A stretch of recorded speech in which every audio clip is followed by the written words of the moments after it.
Welcome to This Week in Pulling, the show that brings you all the action from the world of tractor and truck pulling. I'm Dan Mayer, joined by Jeremy and Miles Krieger, and each week we'll dive into the latest highlights, breaking news, and behind-the-scenes stories from the sport we all love. From upcoming events, standout performances, and the rich history that shaped pulling into what it is today, we've got you covered. So buckle up, This Week in Pulling starts now. Well, good afternoon, everybody, and welcome to the first edition here of This Week in Pulling. And, you know, guys, we've talked about this for how many years?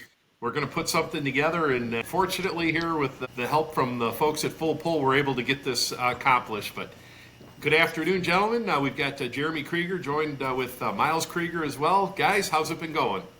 Well, hey, Dan, and hey, everybody, and hey, thanks for the opportunity to be here. I'm just tickled pink. We've been talking for a really, really long time about getting the opportunity to work together on something like this, and as far as I'm concerned, you guys are, dear, dear friends, and of course, Brother Miles, but there's no two people I would rather be talking pulling with than Mr. Dan Mayer and Mr. Miles Krieger. I'm just delighted to be here, and this is going to be great fun. Yeah, I definitely I can't agree more about that. Obviously, Dan, thanks for kind of spearheading this and bringing the project together, as we have been talking for several years about it, and hopefully together we three can all share a little bit about our passions with pulling and help to bring a little bit more energy and enthusiasm and excitement to this sport. So again, thanks, and let's get going. Well, before we kind of move into the pulling stuff, let's kind of introduce ourselves a little bit. I mean, for those folks that don't know really who we are, I mean, you've seen us behind the mic here and there, but really who we are and how we got involved in the sport of pulling. Take it away, Jeremy. Well, I think the easiest way to describe that would be, my last name's Krieger. And, a lot of dads take their kids fishing or hunting or teach them to do different hobby type stuff. Butch Krieger, of course, legendary pulling announcer and kind of a staple in the sport for many, many, many years, is our father. And so growing up, we weren't fishing or hunting. We were in the car, on the road, at a tractor pull or at a monster truck show or at a drag race or anywhere he would be. It was always a family thing, and so I think we've always kind of had that in our back pocket, and I think it came a little bit more natural for Miles. I wanted to drive. I wanted to figure out a way to do what these pullers do every weekend, and I sort of realized that my place is kind of to tell the stories, just like he did and just like Miles does. And so early 2000s, we started together, the three of us, Miles and Dad and I, at places like Henry, Illinois and Brandenburg, Kentucky, just kind of as a test, just to see if it would work, and it was kind of well received, and we sort of took it from there. So all these years later, still heading out in the summer times, trying to bring the sport of pulling, the greatest sport on dirt, to the fans, and loving every minute of it. Take it away, Miles. Yeah, no, I'll piggyback right on that again. And obviously, Dad kind of started things off for us after a 40 some odd year career as one of the voices of the sport. And so Jeremy and I both kind of had a chance to get to listen to and hear him quite regularly. And I think from there, for me, I wanted to carve a path and be able to get involved. I didn't just want to be an announcer. I wanted to be in the media side of things as well. And so milesbeyond300.com was another thing I started launching and got involved with. But 2003, I think, was the first year that we really got to work together. I started doing some announcing in 2001, 2002, back in the old NTPA days. And then from there, kind of got lucky to get to go work with Outlaws some in 06 and 07, and then really hit the ground running hard on several different circuits in 2008 and 9. 2012 was kind of my pinnacle. I did about 48 shows that year, and a lot of announcing, a lot of traveling, flying and going all sorts of different directions, and that was a lot of fun for sure. I certainly just enjoy being able to be around the people and learn and talk and learn from other announcers that I look up to in this game, but also get to share stories about, like I refer to them as, the superstars of the sport and what they do every event we get to go to. So my wife and my kids and I live in Washington, Indiana. We have a small farm here. We raise livestock and have some sheep that we work with, and we stay pretty busy with that as well. And then the day-to-day NTPA. I work for the Boyd family, so obviously no introduction needed there with their historical run in this sport as well, in the pro stock and the modified and the mini game. So I kind of get to be around it still as they build Hemis in the performance game there and learn a little bit with them and get to go see the dyno every now and again. But my main plan here is get to be an announcer and travel and do some polls with you and with Jeremy occasionally and get to talk about the sport. Absolutely. And well, myself, I'm a little bit on the different side here. And I'm lifelong fan of the sport. Actually raced dirt cars years ago, and kind of after I quit doing that, I kind of needed something else to do, and that's where the announcing part of it came in. I started announcing in 2006 down in Western New York area, where I'm originally from, and more or less just kind of evolved from there. And here we are 20 years later, we moved down here to Southern Indiana a couple years ago, and we love it down here. And this is a little bit different. Like I say, I've followed the sport since I was a little kid, and it's kind of one of those things where it's just kind of, evolved into this. And like you guys, I just like telling the stories about all the pullers and great relationships with all these pullers over the years and some great events. Here we are. Well, and I think, Dan, you're being kind, but I think we would be remiss if we didn't discuss pulling reference and sort of, that as it, gets into, not only are you an announcer, but you're also what I've always referred to you as sort of the librarian of our sport. Like you have been very, very, very pivotal in making sure that the history all across the board with all of the different sanctioning bodies has been, recorded and documented. And I know someday that's going to come back. Like right now, it's undergoing a facelift, but the pulling reference piece I think has been very, very important for a lot of people in the sport and brought a lot of folks to the sport. And I know there are lots of people who are sort of chomping at the bit to be able to pick up their phone and dial that back up and, okay, that's what I was looking for here. It's all back. But, I think that, that sort of makes you even more of a, I'm not going to say a threat, but just, you know what you're talking about because, you've done the research, you've got the data, it's all there. And I think compiling that has made you sort of kind of, a foremost authority, if you will. Well, I appreciate that. It was one of those things where you started looking back years ago, and you couldn't find anything. You would go back in an old NTPA puller magazine or something, and like Bowling Green, they used to put in their program, they used to put all the winners over the years, and I'm like, well, it'd be kind of neat to kind of compile all this stuff and find out who put the champions together. And it was one of those things where it was just more or less a love of the sport, where it just kind of evolved into, and I'm like, well, you know what, I got all this info, why don't we make a website out of it? And I'm not the most web crafty person out there. So my old website, a couple years ago, it kind of died on me, and really it was so old, and I've been in the process here, and the beginning of April is what they tell me. So hopefully, I've had a bunch of comments and people telling me, yes, it's the beginning of April, so we'll see. They're supposed to have another draft. They keep sending me, different drafts of everything, and it's finally looking like I want it to. So there's a couple big things that I wanted to make sure you're able to search, and that's the biggest problem has been. So hopefully, like I say, we'll knock on wood here, and hopefully it'll be back up and going here before the season starts. So that's the goal right now. I have been getting texts. Do you know when pulling reference is coming back? Do you know when pulling reference is coming back?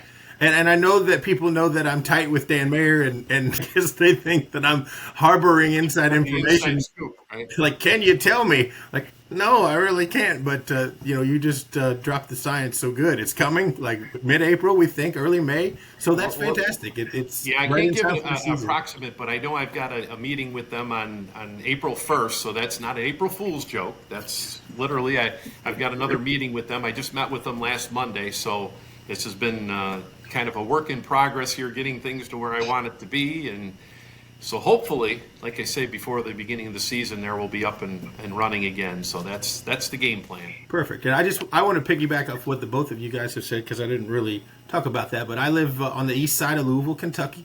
Grew up in Southern Indiana, very close to where you are now. And I live over in J-Town, Kentucky, just on the east side of Louisville. I'm married and I have 2 kids. Bradley, who is 18 and graduating from high school in May. And then my daughter Cecilia, who is almost 8. She'll be 8 in July, right in the height of pulling seasons. They've kind of grown up at it too. That they did not inherit the gift of, hey, let's go pulling.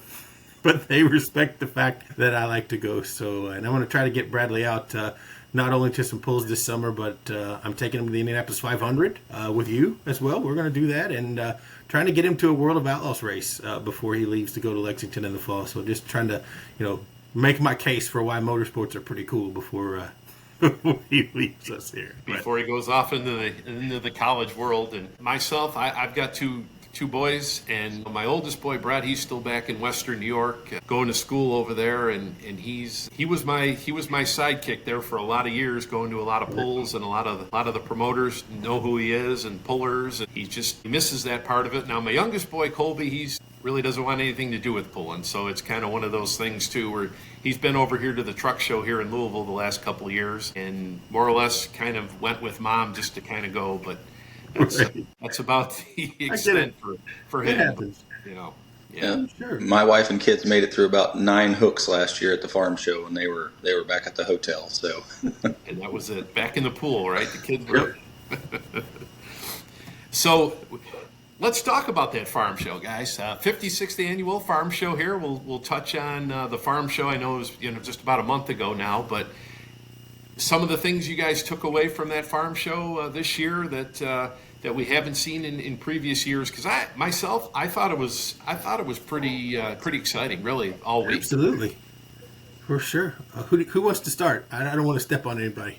No, you go right ahead. Well, I don't know. I guess the key storyline for me that I just loved was the 2-wheel drive class, the finals. You got Barb Cochran getting in there from Canada. Lisa Tatum comes back to the finals for the first time in a long time. Shaneman's in there. The Hunts from Texas making it in. Just a fantastic show in the 2-wheel drive class that I didn't have a lot of it on my bingo card, I'll be honest with you.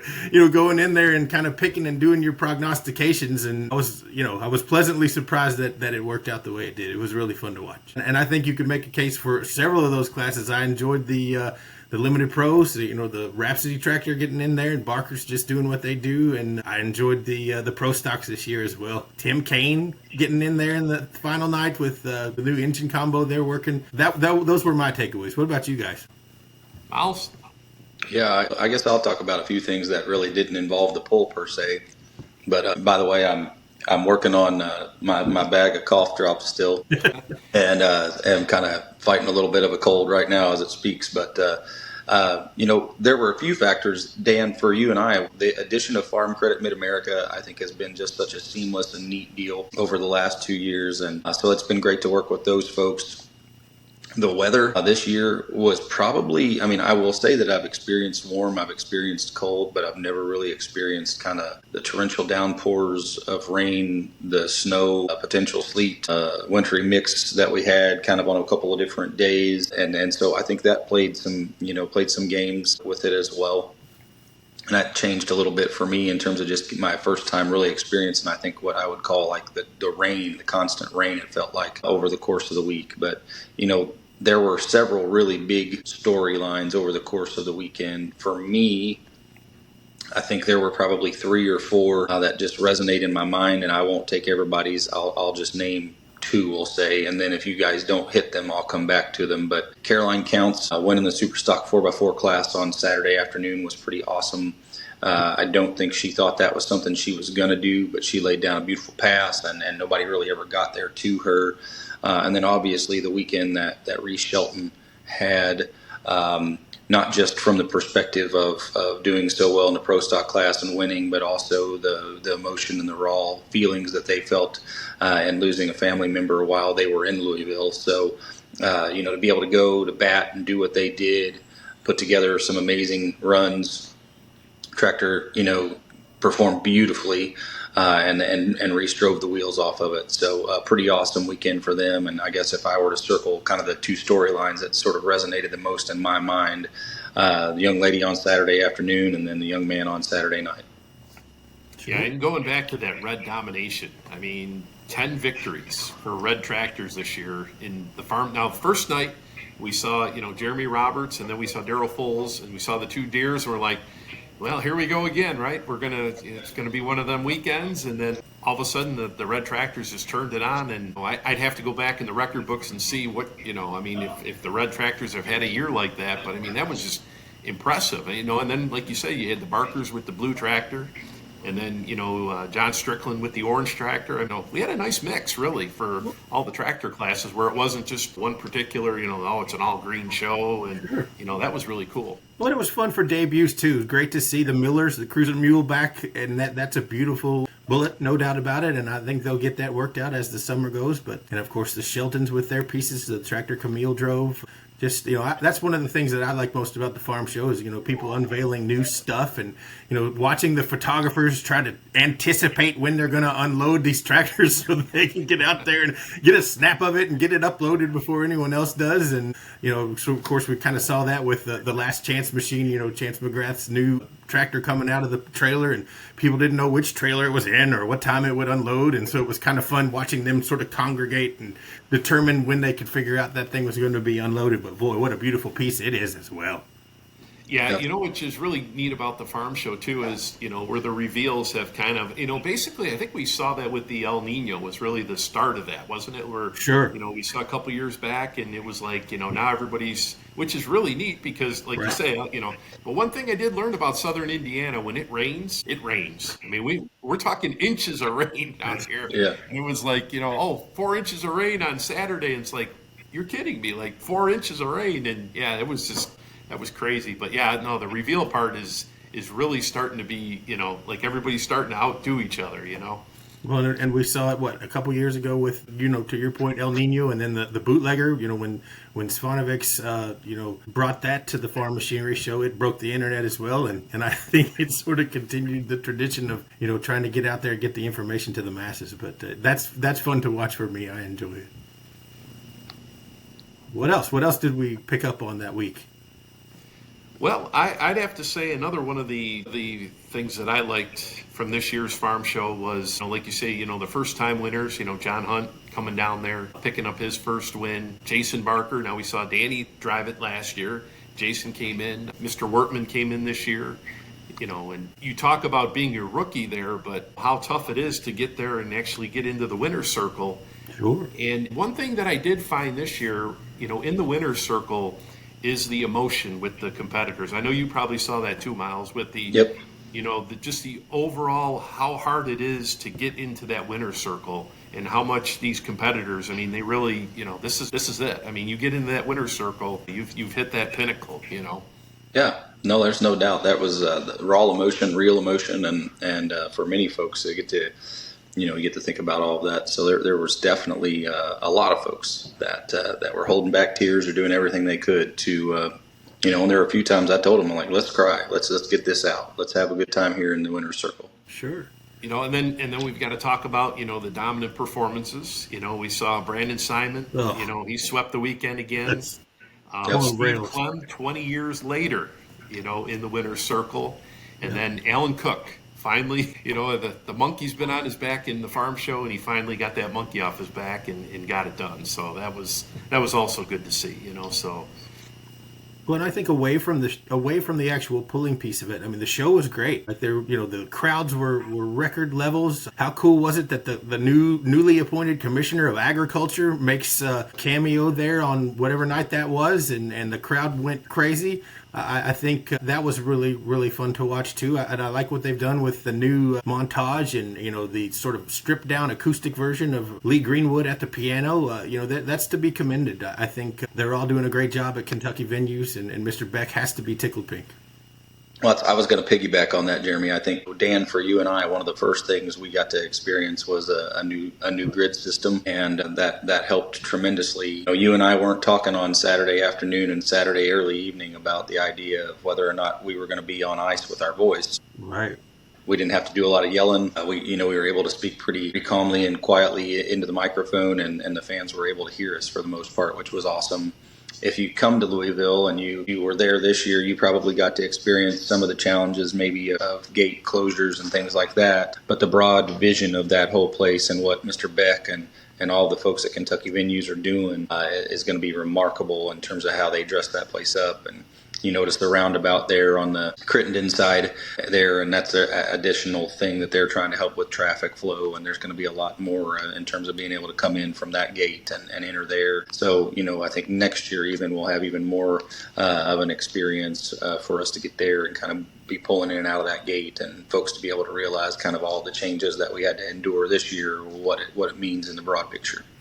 Well, and I think you got to give kudos to Mr. Witt and the track crew and everybody there. I mean, the things went very well. I don't think we saw a lot of breakage or attrition. I don't think the smoke tube, had tremendous issues. I mean, I know there were some retape situations, but in years past, the things come up, completely apart in places, and there's been some, delays, and I don't really think we saw a lot of that this year. So my hat's off to those guys and gals as well for putting on a great show.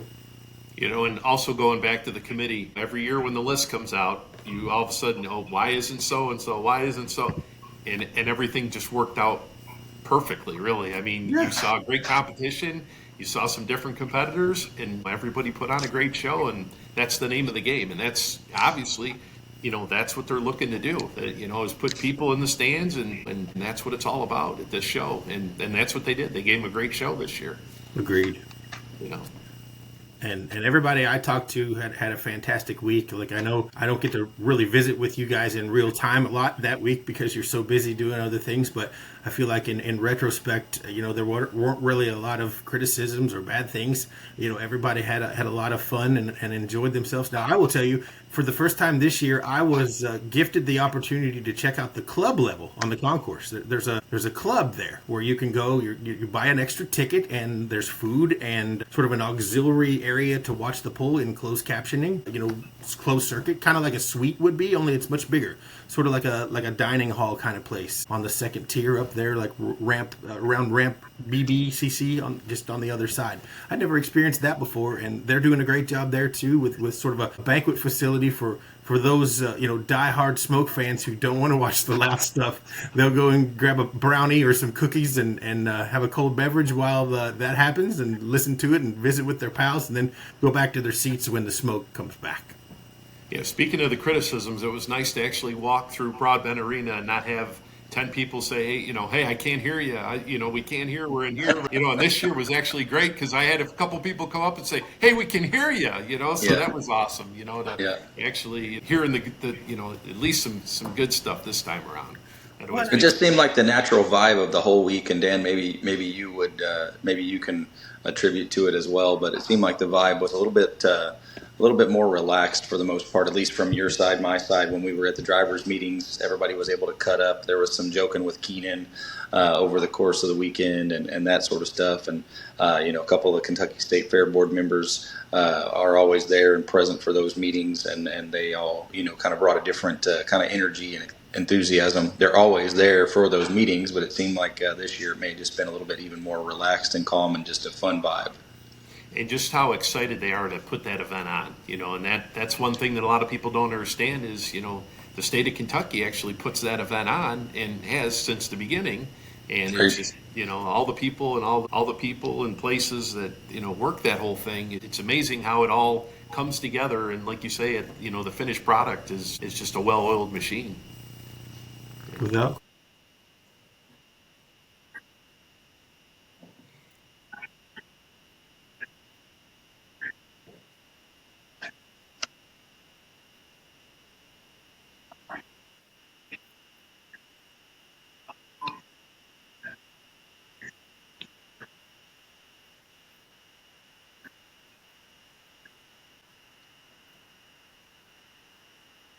the new renovations and tearing down the stadium and building even more buildings and things over there. What do you think they do?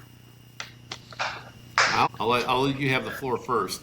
Well, I think it's one of those scenarios where a lot of times you may ask yourself the question of, if it's not broke, don't fix it type of thing. But they did do that here, several years, adding classes, changing classes, the introduction of the 48 pros, which, in time and over the years, there's been some discussion about, maybe they shouldn't have 4 sessions of 12 of those. But when you actually look at it, you dig down deep into where we were this year. I mean, my goodness, they lived up to the hype, and they handled their billing quite well. It was a very, Absolutely. very nice group of 48 tractors that came across the board. I don't know that they can change an overabundance, short of adding other sessions or things like that, which I just don't think they will, because it doesn't make any sense to try to add a Friday session and take away from the folks who are walking through the expo halls. Sure.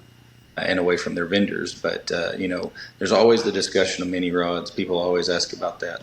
There's always the discussion about the light limited supers and bringing them in and those sorts of class changes. The only thing I think they could ever do if they decided to would be to have kind of like a revolving rotation of classes that might come. And so on odd years, these classes appear. On even years, these classes appear. But I don't know that really works, because that makes things a little bit more of a challenge on Vaughn. That's one thing, again, we didn't really highlight, but his sled settings were just pretty well perfect Nails over the course of the week. Yeah, Absolutely. Well, yeah, and my take on the whole thing is, I think is just like we saw this year, is just the freshness of the pullers. We saw a different group. We saw a lot of pullers that we've seen over the years come back.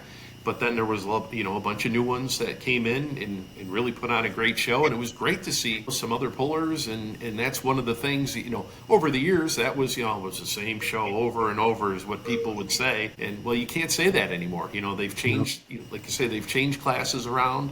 They've changed pullers around. Really, you're looking, and you got to get out there and pull. That's the biggest thing. Right. Throughout the summer, that seems to be the going rate right there. Is get out and pull and run a circuit, and you see if you can make it in there. Well, and it was interesting to see Fence and Massey's in there instead of John Deere's as well this year. Like, I know they've made some changes with vendor level things, and kudos to the contractors at Kentucky Venues for making that happen. But I thought that was pretty neat to see. Just different things. I enjoyed that a lot. But in the color, we've talked a lot about the color, but orange one's in there, blue one's in there, white one's in there, green and red. I felt this year, to your point, you could have been anybody's game going into that. It wasn't, nobody really got pigeonholed. Well, it's all green, it's all red. No, it really isn't. It's whoever brought it the biggest on whatever particular night they brought it. And I enjoyed that quite a bit. I thought it was, this was a top 5 level show all time for me. I just enjoyed it. The storylines and, no breakage, minimal attrition. The moods were great. People were happy. It was, I'm always biased because that's always my birthday week, so I always get to turn whatever year older on that week. So it was Saturday Night Finals night this week. Next year it's Sunday. So I turned 50 on the day after the National Farm Machinery Show. So I don't have to miss anything, which will be fun, because I usually just take the fam to dinner on Saturday Night Finals, and kind of wished I hadn't done that this year, but you got to go where you got to go. But no, I was really, really happy with the way things out. Great job to you guys, by the way. I know you don't need all the credit you get, but you both did a fantastic job. Leslie Mears did as well. Always great to watch you guys do work your magic there in Freedom Hall in February.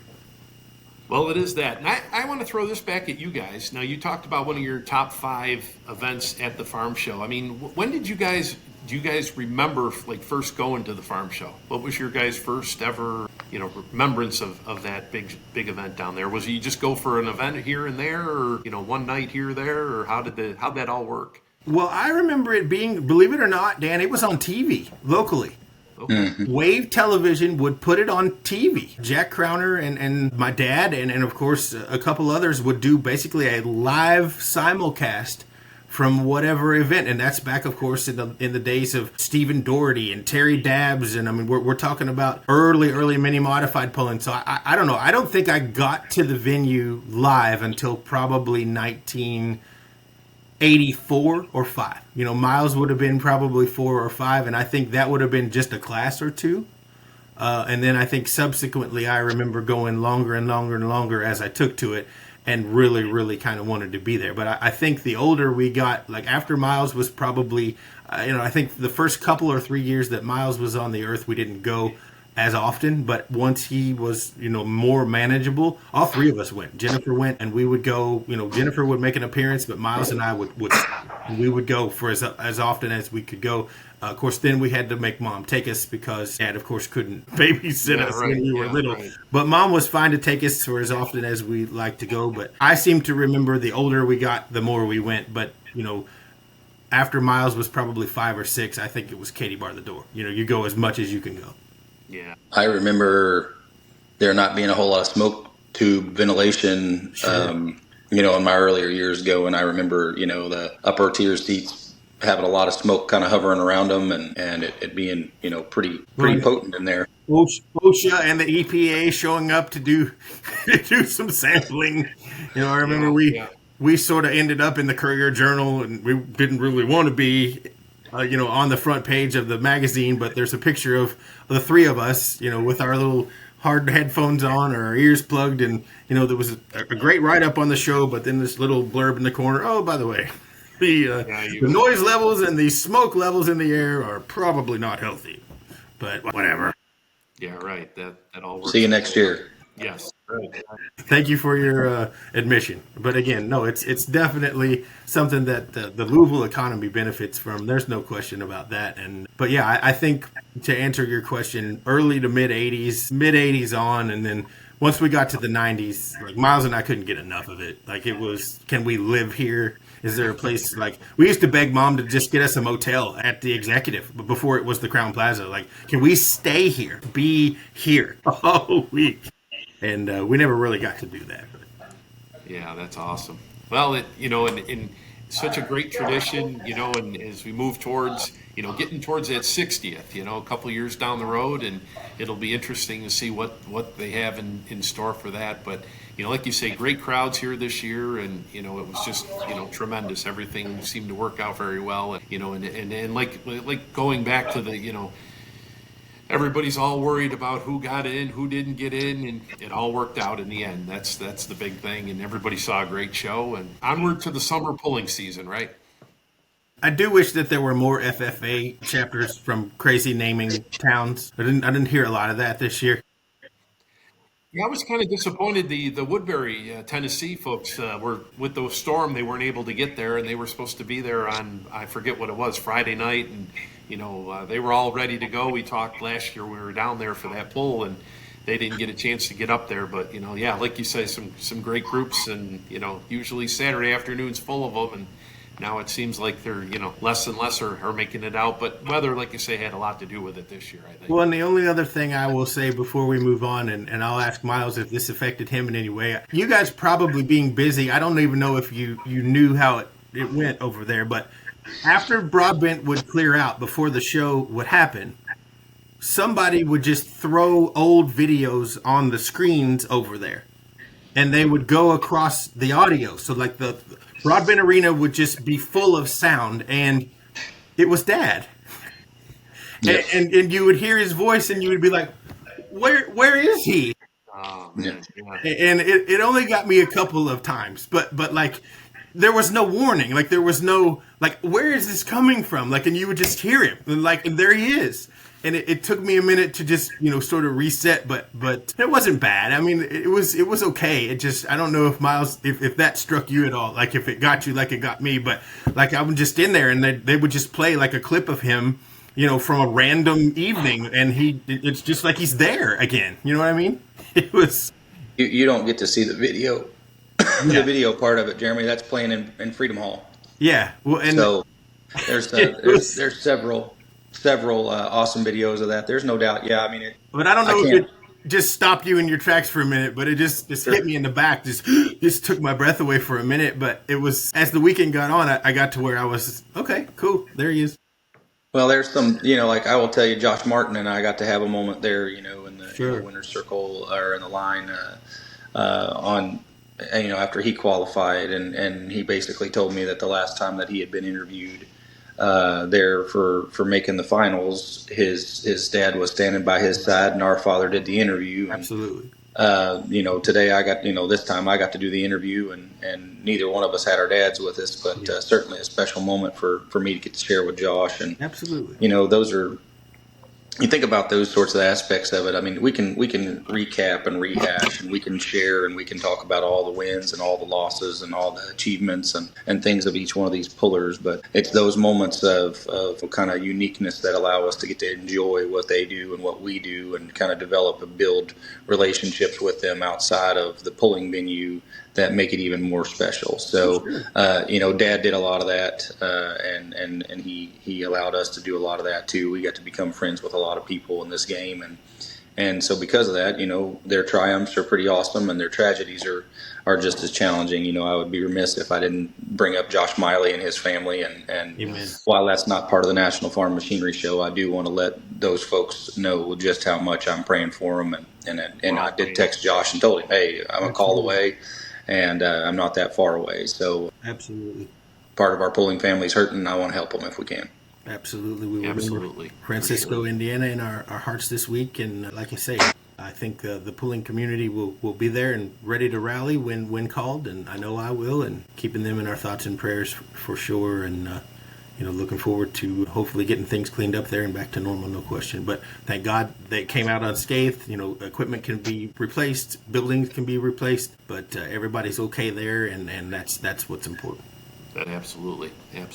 So guys, moving ahead here with this year, 2025 pulling season, we'll start off on the NTPA side of things. What are some of the takeaways from this year's schedule? And of course, we've got this year the Galaxy Tour program that they're starting up here. What's thoughts on that stuff here for this coming year? Go ahead, Miles. I'll let you start with this one. Sure. No, I think anytime an organization can put together something to kind of give a puller an incentive, I think that's good. Get them out on the road, make them even further invested to hit the point circuit, be there for the events, and then also in the justification, I guess you'd say, or in the event of this Galaxy series or scenario that they've created for the tour, they're also encouraging them to be at the banquet.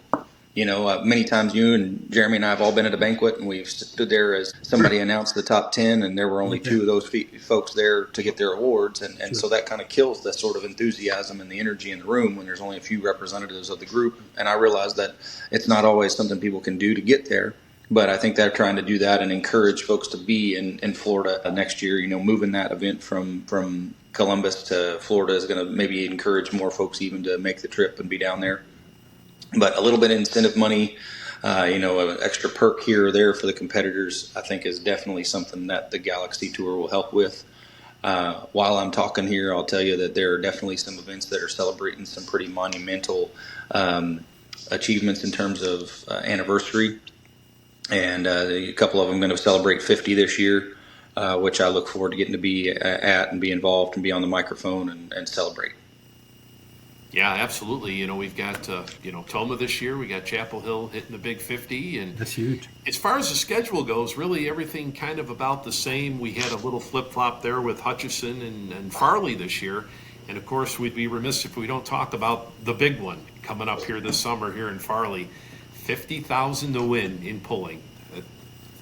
What do you guys think? I never in my wildest dreams would have thought we'd ever see that, and kudos to the Simons and RJ and that bunch out there. They've got a great facility, a great venue, and I'm excited to see how this all pans out. I know there were people who have always talked about, well, we have the single biggest one-day purse. Well, you don't anymore. You better step your game up because, and going back to like one of the first years that RJ put that pull on at 300 Raceway, he had told me, he said, the dream of my dad was he wanted to have a high-paying event. And that was the goal, and they've worked, year after year after year. And here we are, 2025, 50 grand to win. I can't wait to, present those big checks because that's going to be monumental, I think, for the sport of pulling. The people watching and seeing that, I can definitely agree and vouch for that discussion that RJ shares with you. I got to sit with Roger at Toma one year. And he pitched the idea of, heats and breaking the qualifiers into heats and then bringing those heat winners back and having them pull for a huge purse. And that was something that kind of went back to some of their roots as well in the dirt racing series and kind of having these heat races and the consolation race and that kind of stuff, and then put them all into what we would categorize in the racing world, as the main, and let them go, or the feature and let them go. So I think Roger was on the path to this, and I think RJ and Brandon and the folks out there have all just kind of taken that energy and excitement that their dad had to be able to draw this up and dream it up and bring the folks in. For my sake, I hope more than anything that the fans are just as interested as all of us are. And so maybe they all make that a destination trip in June to make it to Farley and come and watch. Well, Yeah, I think absolutely. And you'll be able to, check it out on Full Pull Live too. We'll be there with extensive coverage. I know that RJ had talked about doing the lucky dog picks and everything. So everything is going to be documented on the Full Pull Live. So that's going to be pretty neat, behind the scenes, how everything's going to work for this event. without Yes, question. sir. And I think the Simons are, in addition to being very, very fierce competitors, they're true promoters. Like I just remember, years ago when they raffled off a modified tractor. I mean, like who does that? Those guys did, and it went well, and people still talk about it. And so, I mean, just a natural progression into this pull. I can't wait to see how this goes. And this only happens one time for the beginning. So I mean, if it goes on from here on out, that's great. But who isn't going to want to say they won 50 grand for the first time that it was ever offered at a tractor pull? This is going to be epic. I just hope they have a great weekend with great weather and the crowds show up and it all goes well, because the Simons have really, really done their homework here, and they deserve to have a great event. Yeah, and a big spotlight on it too. That's the big thing is, hey, let's spotlight these pullers. And everybody's talked about, well, these pullers, they don't pull for very much. Well, here you go. Here it is. But do today. Right there, and that big check to present. So that ought to be that'd be interesting. Like you say, now no points awarded for the weekend for that. It's basically like a invitational kind of deal, how it's set up, but going to run through NTPA rules and with the NTPA officials, so it'll run through that program there.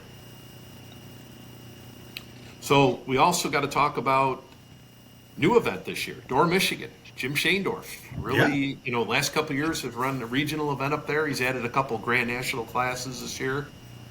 The light modified class, which is really, I think, the class of the future here in pulling. And he'll have the big rigs there too, the semis.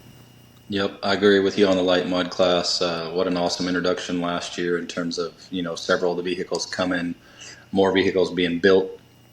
I can't wait. I hope for the sake of a lot of the events we go to, we have full classes, and I don't just mean 8. I would like there to be 20. Well, and let's run them things and full let's go at them. for sure. Well, and congrats to Shaendorf and that bunch. Like, I think some of the best promoters are pullers first, and I think he, realizes that he's got what it takes to put on a fantastic event there right in his backyard, and I'm excited to see how that one pans out too. So now, moving over to the PPL circuit, new sponsor this year, Hot Shot Right. Secrets, coming on board with them. We see a lot of the, the traditional events on the schedule, as well as we got Tampico coming back Yes. this year and Macon, Missouri. Yeah. It's been, I think 2012 was the last year in Macon, and good to see that event making its way back on the circuit. Absolutely. Cody Lewis and company there are bringing it back. But to your point, the Grassy Fork bunch, the Tampico crew are coming back. So that's always exciting. A good one to hit if you never have. We talk a lot about it. It sort of precedes itself. It's one of those that's, if you've never been, you need to go. And fans, if you've never been, will just talk about it. Like, the big elephant in the room is that they don't charge admission for tickets. The only things that they do there are they fry fish sandwiches, and they offer all kinds of wonderful desserts and pastries and cold beverages, and that's how they make their money. And boy, they sell some fish. I think hundreds of thousands of dollars will be exchanged over the course of the weekend with fish. I remember Bradley, my son, who's now 18. Years ago when I had the privilege of announcing there, they would bring you bags of fish as the evening would go, and every time I'd go to grab a piece of the fish in the bag would be gone. And I didn't understand that. And I'm thinking, where are these bags going? Well, at the end of the night, on the way home, I get to the car, and my son has basically stolen 3 bags full of Tampico fish sandwiches. And he's like, these are good. I'm going to take them home and freeze them. And he did. So the next night I had a conversation about, hey, we're not going to take all the fish tonight. What a fun place. And that's another one of those sort of grassroots. You see it all from like hot farms all the way up to pro stocks. I don't know exactly everything they're pulling this year, but they usually have a great mix of smaller level classes all the way up to, of course, pro stocks. So if you can get out there to the Grassy Fork Volunteer Fire Department in beautiful Tampico, Indiana, if you head near Brownstown, you blink once, you miss it. So make sure you get out there. I'm so happy they're back on the schedule this year with Hot Shot Secrets and the Pro Pulling League. So that'll be fun. Yeah, and then they've got the big, 10,000 to win shootout there for hot farms out there. So that I know the Typing group have kind of put that together, and a bunch of people looking for that. So yeah, it should be pretty exciting there on the PPL side this year. And then moving along, we've got the Outlaws, and the biggest take from the Outlaws this year is they're going to the other side of the river. For so many years, it's been as Dave Bennett would put it, the other side of the river. Well, now they're making their way into Illinois a couple times, and got some co-sanctioned events with the ITPA this year. Of course, they're big traditional events there as well. So lots. The big three looking pretty good here for 2025. Absolutely. Yep, lots of enthusiasm and energy, no question about it. Well, and I think we agree we're going to just kind of talk about the big three, but I think the regional levels are also, state level pulls are going to be good this year. The smaller organizations are all already packed, schedules are out, people are going to pulls. It's good for the sport, and I think it's going to be fun to see some of these local regional levels where you can pull every night of the week. You'll have some of these 3.0 diesel classes that can literally pull 4 or 5 times a week depending upon where they go. It'll be always fun to see that happen as well. So kind of a sort of a grassroots start, and then go into the big level stuff. But all I care about is get it here. Let's go pulling. Let's get on the road. And let's go for sure. And of course, this year Full Pull is going to they've got their Full Pull driver rankings, which we are going to be a big part of that here on our program this week in pulling, as we are going to unveil the driver rankings. Now, this is a program that's been put together where you are ranked by your peers, other pullers, all organizations represented. We are going to start, we'll give you the reveal next week for that, as far as the class order, which we're going to do one class per week, and we're going to start that on April 2nd. We'll go all the way up through May 21st. So that'll be interesting to see what everybody is. Now, you can't go by equipment, engines. It's just skill. Everybody's, hey, who do you think? Who do you best? This is how, so by your peers, so more like a coach's poll kind of deal. But it'll be interesting once all the final results come in here, and we're able to send that off here, and it'll be interesting what everybody thinks of everybody else, and we'll have that for you coming up here in the coming weeks here on This Week in Pulling.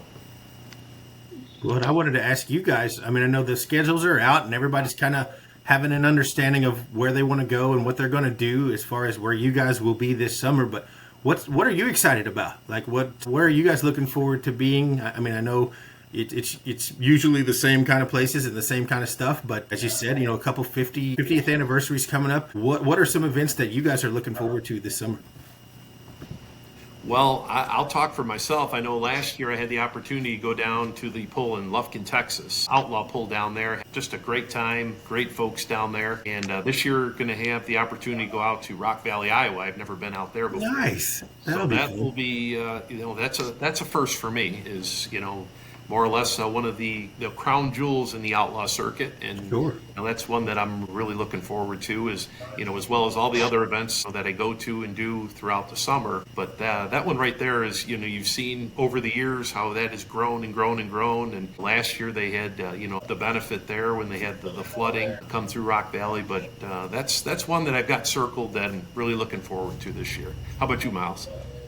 Yeah, so Toma and celebrating 50 there, Chapel Hill and celebrating 50 there. There's no real secret that a lot of my summer is focused on sheep as well. Sure. And so I'm not going to be out pulling as much. I'll be out at the regular schedule that I have pretty well over the last few summers, for the most part, with a few additions here or there. And so, but I'm looking forward to those 250th anniversaries and the celebrations there. Obviously, I look forward to going to Bowling Green every year, and trying to hit a few events here and there that I can on weekends that we're not showing. Really busy Indiana State Fair time frame as well for us there at the end of July, 1st of August, which kind of really takes up a lot of effort and time. And so that kind of takes away a few opportunities for me on hitting the road. But obviously the ones that I will circle, and I can vouch for you, I've been able to hit some of the events with the Outlaws, and I have not made it to Rock Valley. I've always wanted to. So one of these years, hopefully I'll put that on my bucket list and get out there. The trip to Farley, I think, will be a fun one here coming up, in just a few months now. And Jeremy, when you say that, okay, that's one particular event, but like Miles said, just all of them are, unique in their own sense. Everybody's Absolutely. got their. How about you? What's one event that you really look forward to every year? Well, I think the Meade County Fair in Brandenburg is kind of like, one of my favorites. And I'm a little selfish as to why. But, of course, the Krieger family has been behind the microphone of that show for 40 plus years. And, you guys have talked about it. Like, so at the National Farm Machinery Show, you both get the opportunity to do winner's circle interviews. And so Brandenburg is kind of my opportunity to do that. So, having the pullers that used to talk to Dad and get to talk to you guys in February, they get to talk to me in July in the winner's circle at Brandenburg, and that means a lot to me.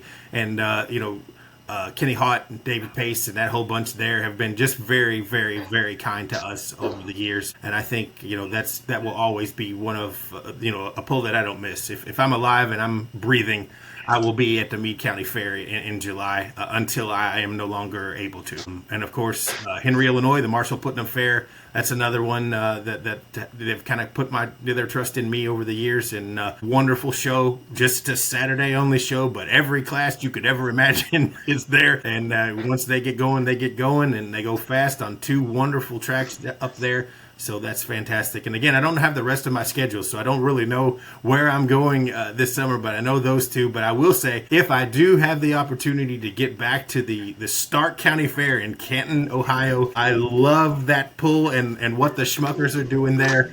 And again, you'll hear me talk until you don't want to hear me talk anymore about that classic Superstock class. It is so, so neat and so cool. And if I have the opportunity to be back there this year, I'm going. So, but yeah, definitely Brandenburg, definitely the Marshall Putnam Fair. And don't really know yet how it all is going to shake out in terms of where I'm going this summer. But those 2 are definitely at the top of my list for sure. And I'll probably won't be in Farley with you guys, but I'll definitely be tuned in to Full Pull and watching the action there for sure.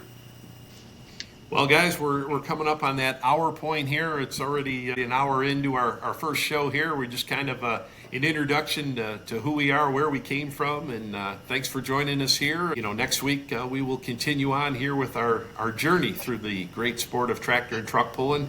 So once again, thanks for joining us here on our first episode. And guys, any closing things before we head out? Well, I just want to say thanks again to the Full Pull folks and Chase Richardson and that bunch for seeing the vision that you and I and Miles have put together for years and been talking about, and kind of allowing us to have a forum to get to do this. I'm sure, right now everybody's kind of like, well, what are they going to do? And as the summer goes on, we've got some tricks in our pocket we can pull out, and I really think we're going to show you some great things. And I'm just delighted to be a part of this with you guys, and it's just a real treat. And I wish everybody a good couple of weeks of cold, because it's almost over. Spring is here. Before you know it, we'll be pulling. And so just a few more weeks, fans, and we'll be back out there doing what we love to do all summer. And I'm just delighted to be a part of it. Yeah, I will kind of close with the thought of, there's a few things. One, I saw that digital kind of version of us, the cartoon version of us, and I thought to myself, who is that old man? and then I look here on the screen and I see this old man, so I certainly can't help but. Who's that skinny guy? I don't know who that skinny guy. He's been gone for a little bit, but yeah, I don't know what.